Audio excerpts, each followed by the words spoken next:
Hai, Assalamualaikum warahmatullahi wabarakatuh.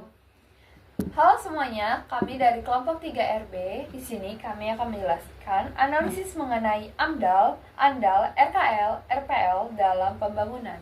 Sebelumnya, izinkan kami memperkenalkan diri. Saya Mirani Abigail dengan NIM 124330039. Dengan saya, Devalin Maria Tamunan dengan NIM 124330088.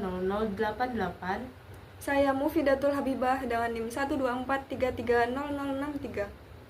Saya Gabriela Rezeki Nebaho dengan NIM 124330076. Saya Ananda Kusmawardani dengan NIM 124330029. Selamat menyaksikan presentasi kami ya. Bye-bye. Pengertian dan pentingnya AMDAL dalam proyek pembangunan. Di sini saya akan menjelaskan sedikit definisi AMDAL dan ANDAL secara umum. AMDAL, analisis mengenai dampak lingkungan, adalah studi yang dilakukan untuk menilai dampak suatu proyek terhadap lingkungan. Sedangkan ANDAL adalah dokumen yang menjelaskan hasil analisis tersebut. Peran AMDAL dalam pembangunan berkelanjutan yaitu berfungsi sebagai alat untuk memastikan bahwa proyek pembangunan tidak hanya memperhatikan aspek ekonomi, tetapi juga dampak sosial dan lingkungan. Tantangan dalam implementasi AMDAL. Meskipun AMDAL penting, implementasinya seringkali terhambat oleh kurangnya kesadaran dan pemahaman tentang pentingnya perlindungan lingkungan. Pentingnya RKL dan RPL dalam proyek. RKL yaitu Rencana Pengelolaan Lingkungan dan RPL Rencana Pemantauan Lingkungan adalah bagian penting dari AMDAL yang berfungsi untuk mengelola dan memantau dampak lingkungan. Selanjutnya akan dilanjutkan oleh teman saya yaitu Devalin. Selanjutnya kita akan membahas signifikansi AMDAL dalam perlindungan lingkungan. AMDAL sebagai alat mitigasi dampak negatif. AMDAL membantu dalam mengidentifikasi dan merencanakan tindakan untuk mengurangi dampak negatif dari pembangunan terhadap lingkungan. Yang kedua itu peran masyarakat dalam proses AMDAL. Keterlibatan masyarakat sangat penting dalam proses AMDAL untuk memastikan bahwa kepentingan lingkungan diperhatikan dalam pengambilan keputusan. Selanjutnya, kita akan membahas AMDAL sebagai alat evaluasi dan dampak dalam lingkungan. Yang pertama, proses evaluasi dampak dalam AMDAL.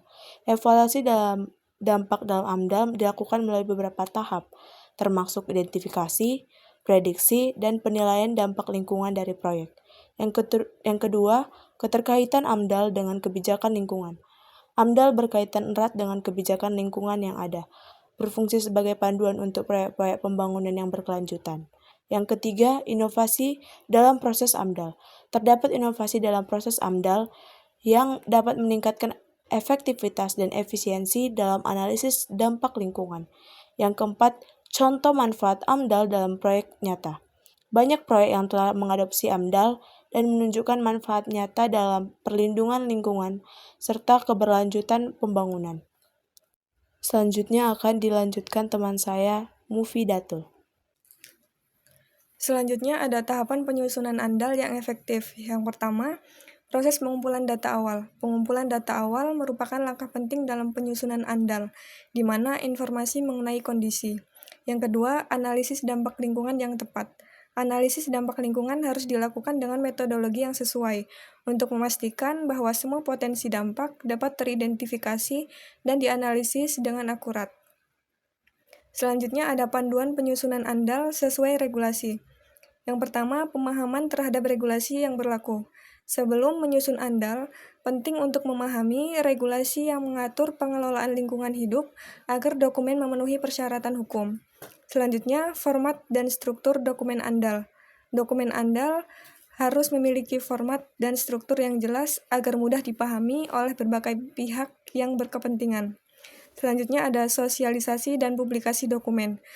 Setelah penyusunan AMDAL, sosialisasi kepada masyarakat dan pemangku kepentingan lainnya perlu dilakukan untuk transparansi. Dan selanjutnya penggunaan metodologi yang diakui. Dalam penyusunan AMDAL perlu menggunakan metodologi yang telah diakui secara ilmiah untuk memastikan ketepatan analisis. Selanjutnya akan dilanjutkan oleh teman saya yaitu Gabriela. Selanjutnya, RKL sebagai strategi mitigasi dampak lingkungan. Pertama, analisis RKL dalam AMDAL. RKL berfungsi sebagai salah satu elemen penting dalam AMDAL yang bertujuan untuk meminimalisir dampak negatif dari proyek pembangunan. Yang kedua, pentingnya RKL di proyek pembangunan. RKL tidak hanya mencegah kerusakan lingkungan, tetapi juga menjamin bahwa proyek pembangunan berjalan sesuai dengan rencana yang telah dibuat. Selanjutnya, implementasi RKL dalam proyek pembangunan. Yang pertama, RKL dan proyek pembangunan berkelanjutan. Implementasi RKL menjadi kunci dalam mencapai tujuan pembangunan berkelanjutan dengan memastikan kelestarian lingkungan tersebut. Yang kedua, kendala dalam penerapan RKL. Seringkali ada kendala dalam penerapan RKL akibat kurangnya pemahaman atau komitmen dari pihak pengembang. Ketiga, cara optimalisasi RKL di proyek pembangunan. Optimalisasi RKL dapat dilakukan melalui sosialisasi dan pelatihan agar semua pihak memahami pentingnya pengelolaan lingkungan yang baik. Dan yang terakhir, evaluasi efektivitas RKL. Evaluasi secara berkala terhadap RKL sangat penting untuk mengetahui dampak dan efektivitas strategi mitigasi yang diimplementasikan. Selanjutnya akan dijelaskan dengan teman saya yaitu Ananda. Peran penting RKL dalam keberlanjutan lingkungan. Yang pertama ada RKL dalam konteks perencanaan lingkungan. RKL berfungsi sebagai panduan dalam perencanaan proyek yang ramah lingkungan, serta menjamin keterlibatan masyarakat. Yang kedua ada RKL dan kolaborasi stakeholder. RKL mendorong kolaborasi antara berbagai pemangku kepentingan yang penting untuk mencapai tujuan keberlanjutan. Yang ketiga ada RKL sebagai alat evaluasi dampak lingkungan. Dengan RKL, dampak lingkungan dari proyek dapat dievaluasi dan diatasi sebelum menjadi masalah besar. Yang terakhir ada membangun kesadaran lingkungan. RKL berperan dalam meningkatkan kesadaran akan pentingnya perlindungan lingkungan di kalangan masyarakat dan pengembang. Selanjutnya ada RPL dan pentingnya pemantauan dampak lingkungan. Yang pertama ada RKL dalam konteks AMDAL. Dalam konteks AMDAL, RPL menjadi kunci untuk memantau efektivitas RKL dan menerapkan rekomendasi yang dihasilkan dalam AMDAL. Yang kedua ada teknik pemantauan RPL. RPL menggunakan berbagai teknik pemantauan yang dapat disesuaikan dengan jenis proyek, mulai dari survei lapangan hingga analisis data berbasis teknologi.